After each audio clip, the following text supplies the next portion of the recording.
Your life is a story. It's time for you to be the hero in your own journey. What was your favorite story as a child? Was it The Wizard of Oz? Did Dorothy want to go down the yellow brick road? Or did she find herself in unforeseen circumstances where she really had no alternative to go down the yellow brick road and get the support of the people around her as she went on this epic adventure? What about Rocky? Rocky 1, Rocky 2, Rocky 3, Rocky 4, Rocky Balboa.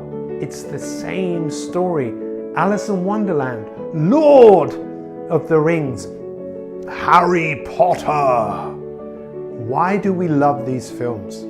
Ask yourself the question, what is it about those films that makes us want to watch? These films transport us from the world that we're in and take us into a fantasy world. But a world that we resonate, a world where we feel an identification with the characters. It's called the hero's journey. And every single film has the hero's journey mapped out. And this is what I'm asking you to do. I'm asking you to come on the hero's journey with me. I'm calling you out. Just like Frodo was called in Lord of the Rings, but he didn't want to go.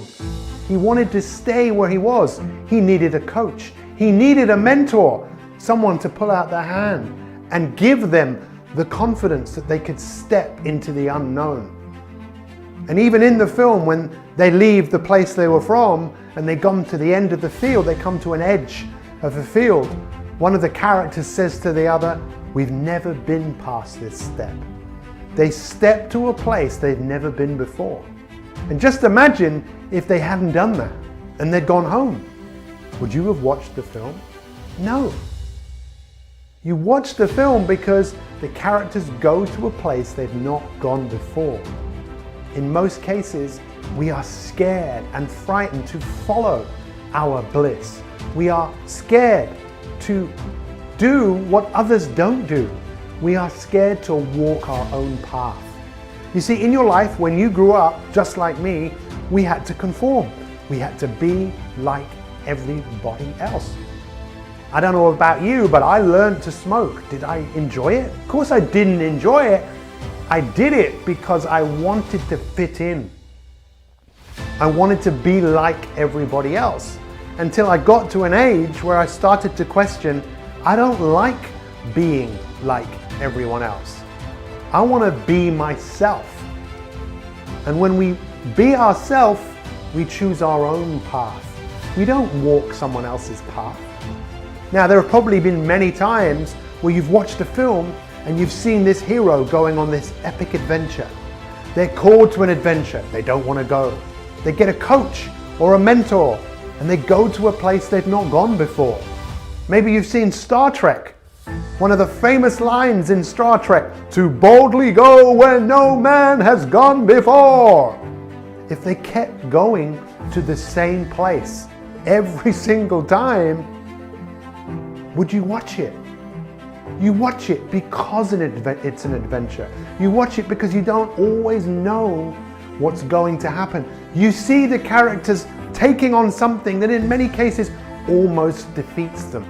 But then they go into training. They learn skills they didn't even know that they had. They then face the adversity that they faced before, and this time they conquer.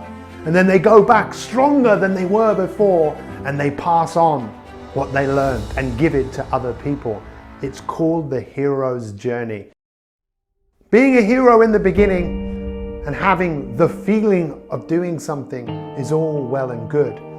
But how do you keep that feeling alive?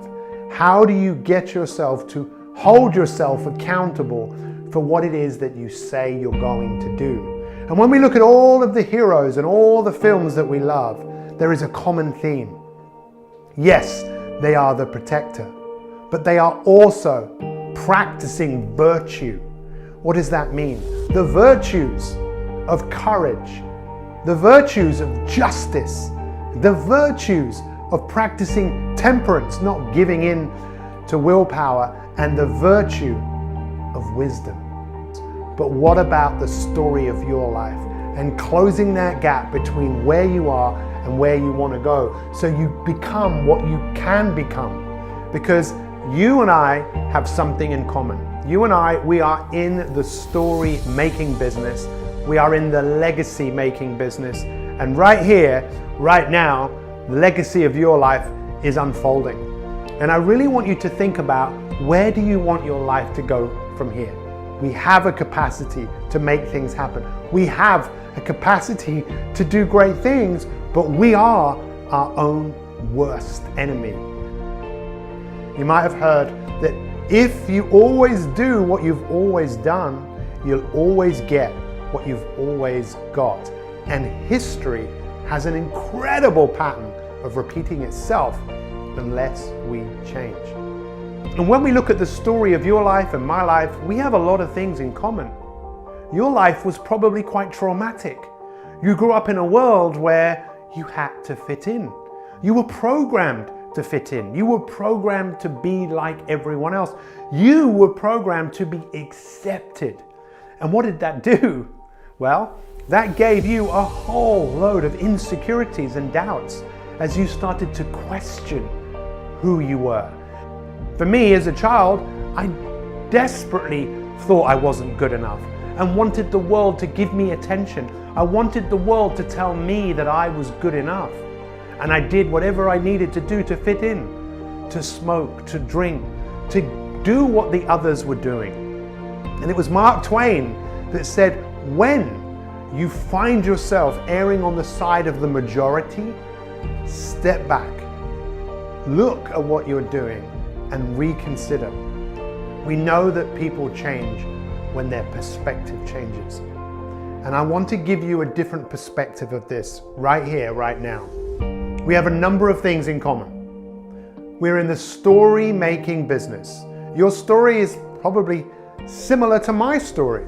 We've had challenges. We've been called to adventures. We've had love stories. We've had horror stories. But we're still here to tell the tale. The question I want to ask you is, what do you want the next chapter of your life to be? Do you want history to repeat itself? You have a voice in your head that is giving you a narrative. It's the inner voice, the voice that says, stay where you are. It's the voice that wants you to be who you were in the past. It tries to defend you, to keep you in your past, because that is where you've been. That is where you're comfortable. And there is a part of your brain that thinks this is who you need to be in the future. And for many of us, we've given that part of us such great attention that it's so noisy that we fail to hear the other part of us. Have you ever seen Star Wars? In 1977, I watched that film and I sat in the cinema with my mouth wide open. I couldn't believe what I was seeing. To see the force that existed in this person, Luke Skywalker, and which force was he going to tap into? The dark side or the side of the Jedi? The force of good or the force of evil? We resonate with these films. That's why we watch them. They're talking to us. You have that part of you that will take you away from where it is that you could go. Because maybe now you don't exactly know where you want to go, but I'm sure you want to go away from where you are to something better. If you want to be in the movie of your life, step back, look at what you're doing and reconsider. And I really believe that this is the pivotal point in all of our lives, to look at life with a fresh pair of eyes.